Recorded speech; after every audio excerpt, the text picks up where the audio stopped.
আমাদের মাঝে উপস্থিত রয়েছেন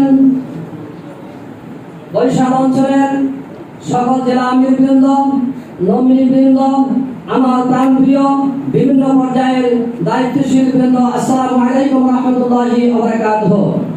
প্রিয় ভাইরা, আজকের এই ঐতিহাসিক দায়িত্বশীল সমাবেশ দীর্ঘ 16 বছর পরে আমরা এই বরিশালে প্রথম এই দায়িত্বশীল এভাবে সমাবেশ করতে আমরা সক্ষম হয়েছি।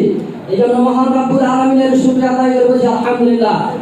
সম্মানিত দায়িত্বশীল ভাইরা, আপনারা জানেন যে আল্লাহর জমিনে আল্লাহর দ্বীন কায়েমের আন্দোলন এটি একটি ফরজ কাজ। সৃষ্টি যার, আইন চলবে তার। বাংলাদেশ জামায়াত ইসলামী এই জন্যই এই জমিনে দীর্ঘদিন পর্যন্ত আন্দোলন চালিয়ে আসছে, কিন্তু বিগত ফ্যাসিস্ট সরকারের আমলে তাদের নিপীড়ন নির্যাতনের শিকার হয়ে আমরা ওপেন কোনো প্রোগ্রাম আমরা করতে পারিনি। প্রিয় ভাইরা, ইসলামী আন্দোলনের জন্য, দ্বীন কায়েমের আন্দোলনের জন্য বাতিলের আগ্রাসন থেকে কখনোই মুক্ত ছিল না।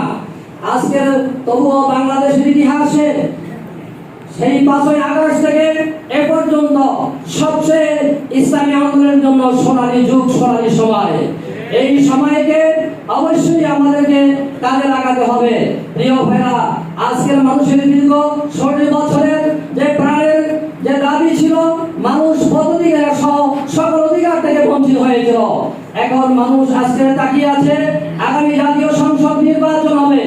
এই নির্বাচনে সত্যিকার অর্থে যে মূলত তারা দেশ পরিচালনা করবে, যেই ফ্যাসিস্ট এই জমিন থেকে চলে গিয়েছে, মানুষের আশা আকাঙ্ক্ষা এদেশে যে এই ফ্যাসিস্টের আর কোনো আস্থা না যেন এই জমিনের ভিতরে আর না থাকে।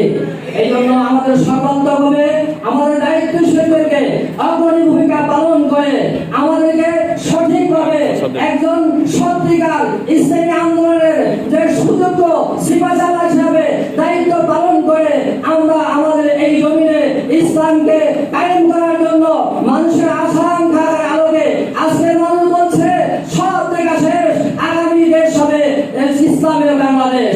এই ইসলামের বাংলাদেশ গঠন করার জন্য আগামী নির্বাচনে বাংলাদেশ জামায়াত ইসলামের প্রত্যেকটি যে জাতীয় সংসদের সেই নমিনিকে আমরা বিজয় করে আনার জন্য আমাদের সর্বাত্মক দায়িত্ব পালন করে আমরা মহান রব্বুল আলামিনের কাছে জবাবদিহি থেকে মুক্ত থাকবো, এই আশাবাদ ব্যক্ত করে সবাইকে ধন্যবাদ জানিয়ে আমি আমার আলোচনা শেষ করছি। আল্লাহ হাফেজ। আসসালামু আলাইকুম ওয়া রাহমাতুল্লাহি ওয়া বারাকাতুহু।